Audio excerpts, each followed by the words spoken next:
Shalom, shalom, shalom. This is Naaman with the Great Millstone Camp here in Washington, D.C. Back for another video. But first and foremost, call hello Yahweh, Bahashem El Shai, Bahashem Rakahakwadash. And of course, once again, double honors go out to the apostles, bishops, and elders of Great Millstone who rule well. I'd like to send out salutations to the fellow Akim that are out there on the highways and byways also. All right, and a few Akwath that watch and learn. All right, this is what we do. As we were commanded, we're out here on the highways and byways, all right? And through the Holy Spirit, we bring out information and break down the scriptures, all right? And do all this, plus the many videos that go out that help also in the edification of the hopefully elect of our people, all right? And this is what we're out here for, because time is indeed short. All right. Copyright disclaimer under Section 107 of the Copyright Act of 1976. Allowance is made for fair use for purposes such as criticism, comment, news reporting, teaching, scholarship, and research, which is all of which I am doing. Fair use is a use permitted by copyright statutes that might otherwise be infringing. Nonprofit, educational, or personal use tips the balance in favor of fair use. Fair use, fair use, fair use. All right. So we go back to the professor. All right. And guess what? Whoops. Let me get this out the way. All right. Yeah. Once again, we have a situation where them folks, apparently straight out of from the cast of Deliverance from back in the day. Man, this is wow. Let's just get to it. This is creepy, to say the least. Family and fellow soldiers, I'm the Professor, and this is the Moment of Truth. And now the Friday Crime Report. Vinton County, Ohio, June 30th, 2026, 10 o'clock a.m. I'm not used to seeing here in America. It really looked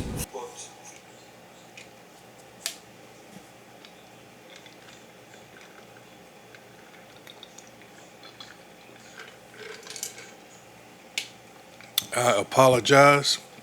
What the hell is going on here? All right, let's refresh here. Just a second.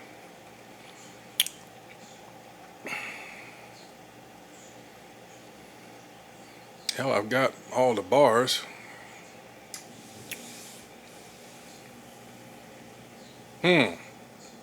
Weird.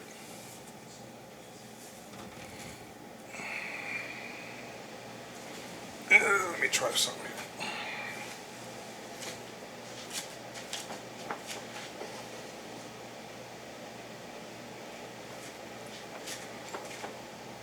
Okay, just a second.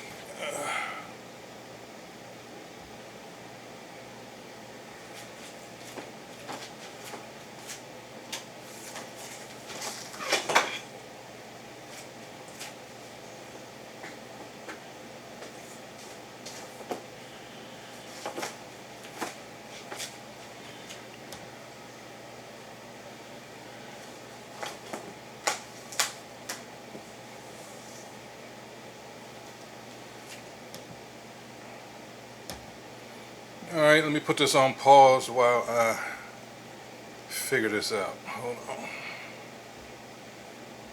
Family and fellow soldiers, I'm the Professor, and this is the Moment of Truth. And now the Friday Crime Report. Vinton County, Ohio, June 30th, 2026, 10 o'clock a.m. I'm not used to seeing here in America. It really looked third world. Most of our livestock was kept in better conditions than the children. Pure evil. Those were the words used to describe what was happening behind closed doors at a home in Vinton County. 4 suspects are facing serious charges now after 16 children were discovered in what authorities call a house of horrors. Sheriff's deputies searched that home on Tuesday, finding kids covered in feces, urine, and filth, held in a 12 by 12 room for 4 years. Damn. Detectives say some of them were so ill they were close to dying. Ariel Gutierrez says store employees tried to help, offering the family clothes and hygiene products. But she says they never saw those items put to use. Investigators have described the conditions inside the home as unforgettable. The Ohio Attorney General saying the smell inside the home is something he can't forget. Gutierrez says that same odor was noticeable every time the family walked into the store. The smell to me, honestly, when I think about them and hear them, the smell will never leave my mind. I will always have that smell in my mind, sad to say, just because it was so potent. Like, they could have left the store 5 minutes ago and the store would still smell. The Vinton County Sheriff says due to the children being isolated and some children being developmentally disabled, it has impacted the investigation. It's one of the investigative challenges we have to face is that they are limited. They can't communicate. First the Pike County massacre, and now this. Forget about the south side of Chicago. The entire state of Ohio should be considered the crime capital of America. This is why the white right tries to misdirect everyone's attention to where black people live, and this is why I do my crime reports. You need to know about this. 16 children being locked in a single 12 by 12 room. That's not even a room, that's a cell. A torture dungeon. And the children, once released, they were being described as almost feral. Feral means an animal that's reverted to a wild state after domestication. The locals are trying to, of course, claim that they knew nothing about any of this. Absolutely. I mean, I was born and raised in Columbus, and this here, for down here, is very sad and shocking, because you wouldn't expect to hear it in a village of 200. Kind of shame that they did stuff like that. After I seen the pictures of the mugshot to that. Damn, he almost looks inbred. They look pretty rough.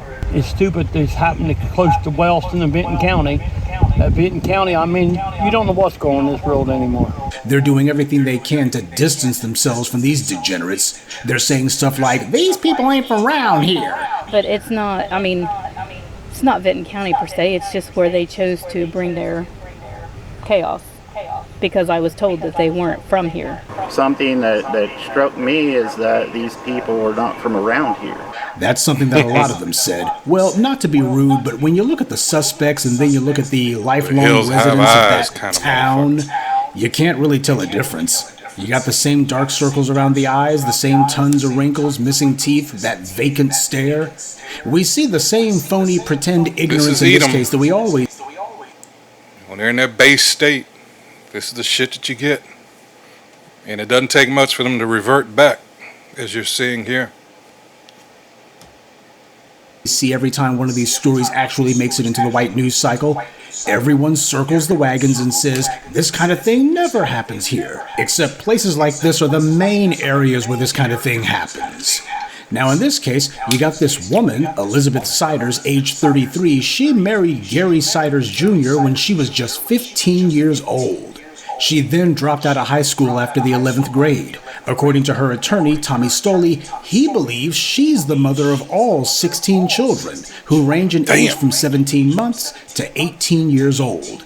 16 children since she was 15 years old. That means they've kept this woman in a state of perpetual pregnancy since she was a teenager. And now here she is going into her mid-30s. This woman's been nothing but a baby-making machine. That's all they've used her for. And her lawyer says that they're also looking into whether she could have been a victim herself. Well, with creepy grandpa here, it's even money on that one. Now, at the time that Elizabeth and Gary Siders Jr. got married, there was no... You know what this reminds me of? It was an X-Files, original X-Files episode.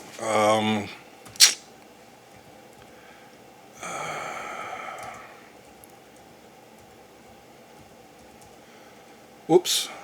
How did I miss that? Okay. I missed the P. Let's see. I can't show it to you here, but I encourage you home. Yeah, this is it.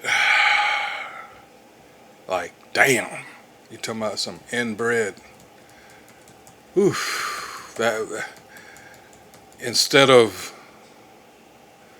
the daughter, yeah, it was 19, so 30 years ago now.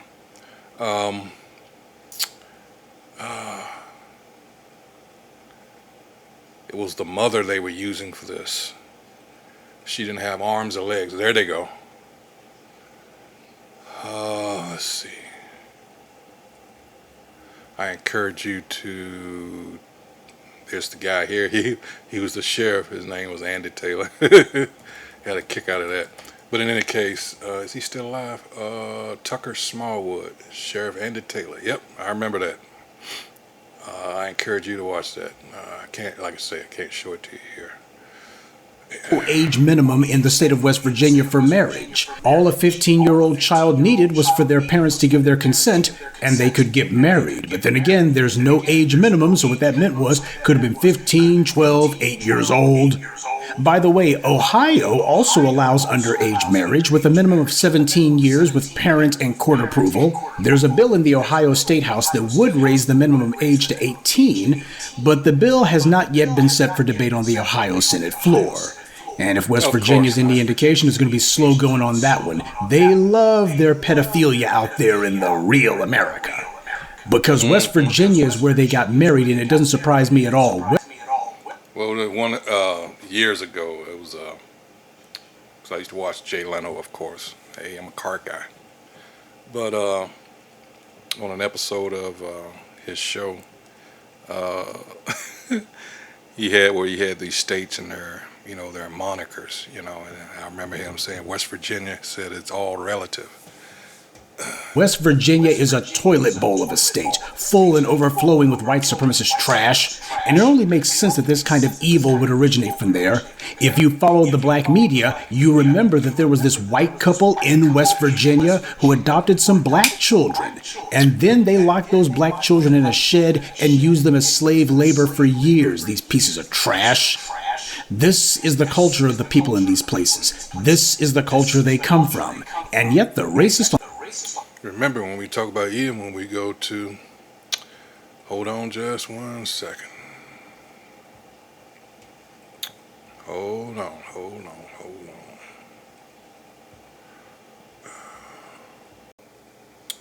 Salakia, I apologize. I had to download some software there, but I'm back. Anyway, these are some vile people. It tells you in Job just who you're dealing with. All right, this is Job 30. All right, and Job tells you, says, but now they that are younger than I have me in derision. Who is he talking about? He's talking about Edom. All right, whose fathers I would have disdained to have set with the dogs of my flock. Why? Throughout history, this is the behavior. All right. This is their MO. All right. Yea, whereto might the strength of their hands profit me, in whom old age was perished. For want and famine they were solitary, fleeing into the wilderness in former time, desolate and waste, who cut up mallows by the bushes and juniper roots for their meat. Think of the old movie, what was it, back in like 1980, 81, for those of you, that showed them in their primitive state. It was, oh my man, what was it? Was it Quest for Fire? Wait a minute. With, Hellboy. Oh my goodness. I know I'm...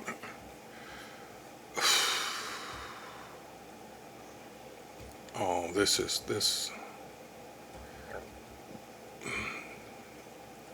They're the only ones that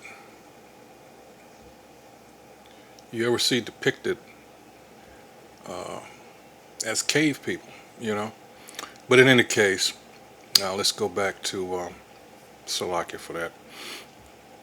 Let's keep going. They were driven forth from among men. Why? They cried after them as after a thief. All right. Amongst many things, that's exactly what they are. To dwell in the cliffs of the valleys, another clue, in caves of the earth and in the rocks. Among the bushes they brayed, under the nettles they were gathered together. They were children of fools, yea, children of base men.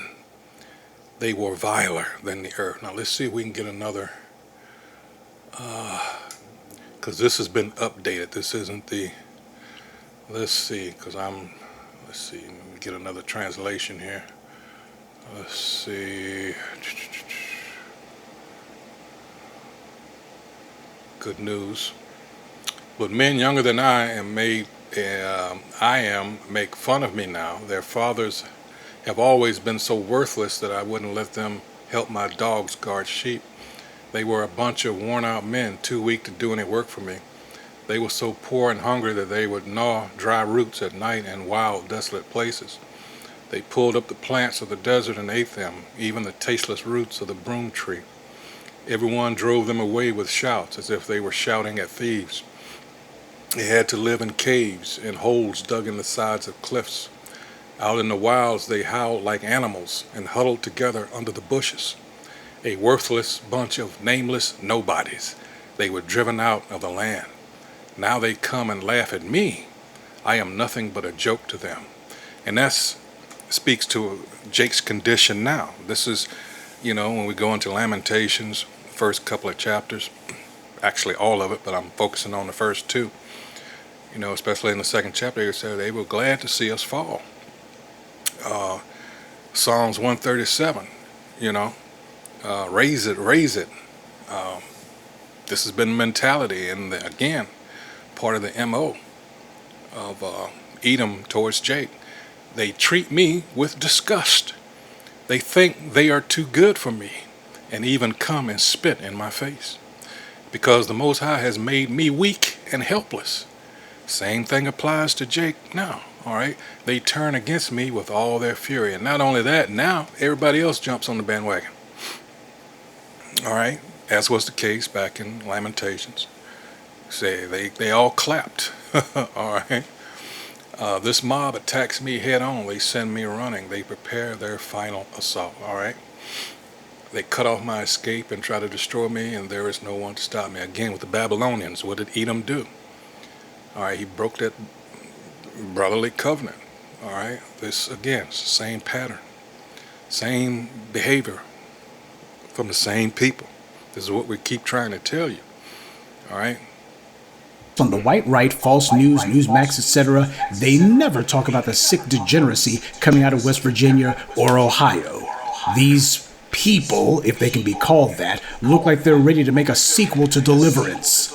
There's plenty of other cases just like this, of inbreds just like this, who get their hands on children and then immediately lock them in cages and start torturing and starving them. This is not news in the sense that it's some sort of novelty or some sort of oddity. Unfortunately, this is all too common. What's not common is for this thing to actually make it into the headlines, and that's deliberate. The chief suspects in this case are the parents and Grandpa there reminds me one of those, what's that family? I think they're West Virginia, Appalachia, same area there, that they keep making reference to because they're so inbred. I can't remember the name of the family now, but yeah. Grandparents of the children, 16 children, locked in a hellhole full of feces and urine. This is multi-generational satanic behavior going on here. Now, the prosecutors said that Mr. Siders Jr. had been released from jail on a recognizance bond after he suffered a medical episode. He was seen by doctors, and it was discovered that he has a serious medical condition that needs care. If he does get released from the hospital, he's supposed to be assigned a GPS tracker.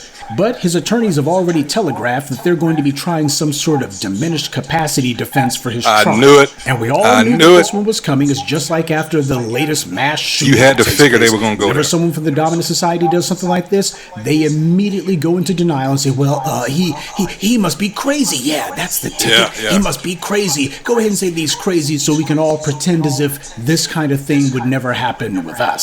So they know exactly what buttons they're pushing, and the dominant society loves to have those buttons pushed. In fact, denial is the dominant society's drug of choice. Take, for instance, the Attorney General of Ohio. He tried to whitewash this, and he starts white-splaining and saying that this didn't look like America. It looked like the third world. Not used to seeing here in America. It really looked third world. Most of our livestock. Well, apparently nobody ever told this guy that's what rural America is. He thinks to himself, oh, the third world, that's a euphemism for this looks like something where there would be some Slovakia. Man.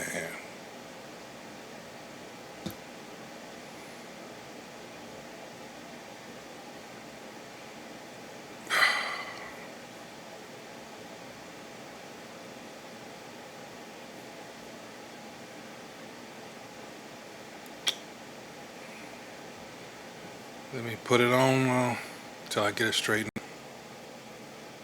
All right, I'm back after about 15 minutes of messing with this thing. So yeah, you can see that, yeah, they try to make all kinds of excuses when it comes to situations like this. It makes them look bad. All right.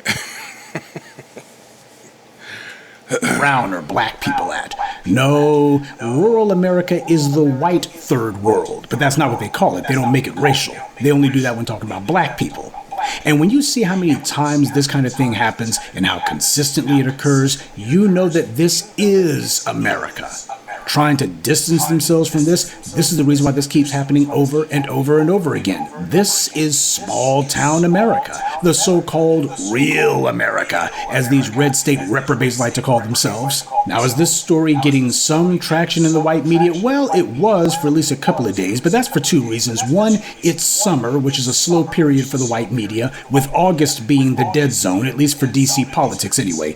But secondly, when you have 16 children in something like this, it's going to be very difficult to contain this to just a local story. Because that's what the usual white media protocol is. Whenever this occurs, guys, it's a local story, just a local story, let's move on. Sure, it's a small town and they can control the news there physically, but once word gets out, the typical rural freak show nature of it means it's going to be trending. Now, they can try to limit how long it's in the news cycle. The story broke just after July 4th weekend, after all, but they couldn't stop it from breaking altogether. So instead, they've gone for the old containment strategy, because in the last few days, it's already been allowed to fade from the headlines. Well, I guess that is somewhat of an improvement, because when the Pike County massacre happened, that barely got any white media attention at all. By the way, you do know that even though that happened years and years ago, they're still going through the court process with those creeps. And before it's all over, I imagine that this one's going to go the exact same way. That's the old dominant society two-step. These are the lengths the white supremacy has to go to sanitize its image and to try to manufacture the lie of exclusive black deviancy. They hide all of this daily degeneracy. They contain it, they tamp it down, they minimize it, they change the subject, change the headline. Especially when it comes to the JOOs. They are the masters of that. All right, because we're dealing with the same people. We got to make sure that the news cycle goes to something else. But this is the reason why you need to know about this, because next time some white supremacist calls himself saying, look, there was a story about some black mother somewhere who was mistreating her children, that kind of thing never happens in the suburbs. That kind of thing never happens in the rural, read, real America. Then you can go ahead and point out, you know what, you're right. A story about one child being mistreated doesn't happen in rural America. Instead, it's dozens of children. They're sitting here running these little back-of-the-woods torture camps out in the sticks. And then the white media does everything that it can to bury it and cover it up.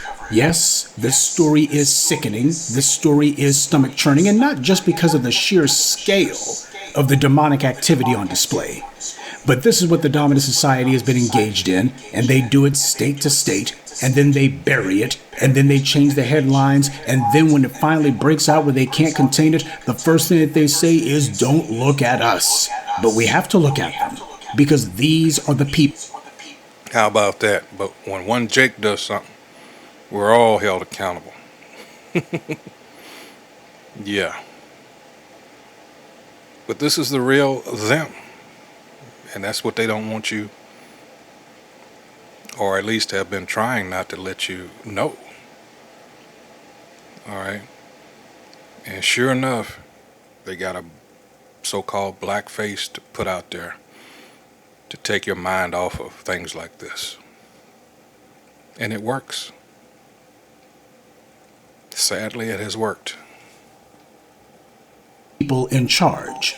And more importantly than that, if somebody's going to be claiming that this kind of thing doesn't happen where they are, then they have to be made to answer for it when it happens again and again and again. These red state reprobates who claim to be so pro-life, and they claim that they're so concerned about the well-being of children. Oh, they want to write laws where if a child does something wrong, the parent can be held accountable for it. But the question is, who's holding the parents accountable when they do harm to the children? Because we're going to find out before it's all over that there were other people who surely knew about this. There's no way in hell that you had this woman having child after child after child after child for the last 18 years and nobody knew about it, not even her own family members. No, there were people who knew about this. There were certainly people in the area who knew, certainly family members who knew.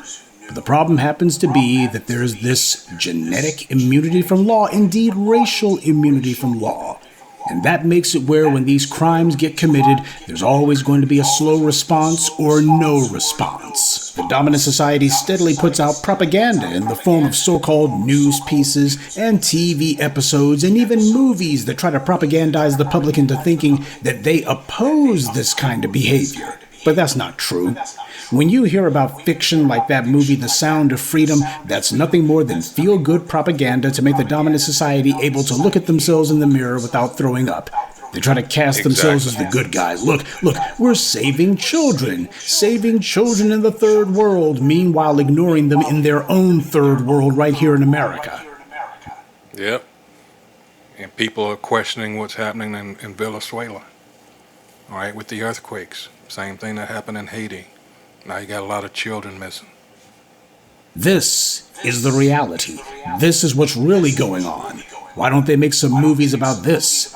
Go ahead and show some heroes rescuing a bunch of white children from some reprobates out in the sticks in the red states. They always want to try to make themselves heroes, lionize themselves by talking about trafficking in children, stealing children's innocence. Well, these monsters stole these children.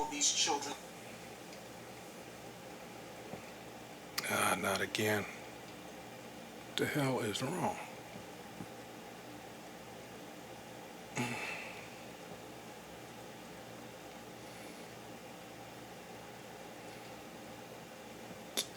Come on.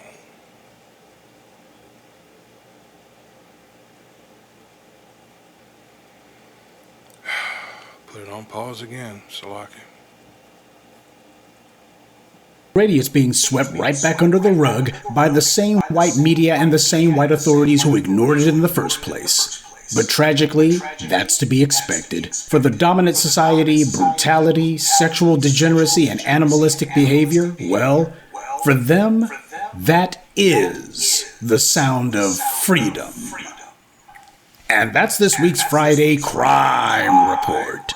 Keep your eyes open and stay on alert, because there's a lot worse criminals out there than the ones the white corporate media chooses to show you. Good day.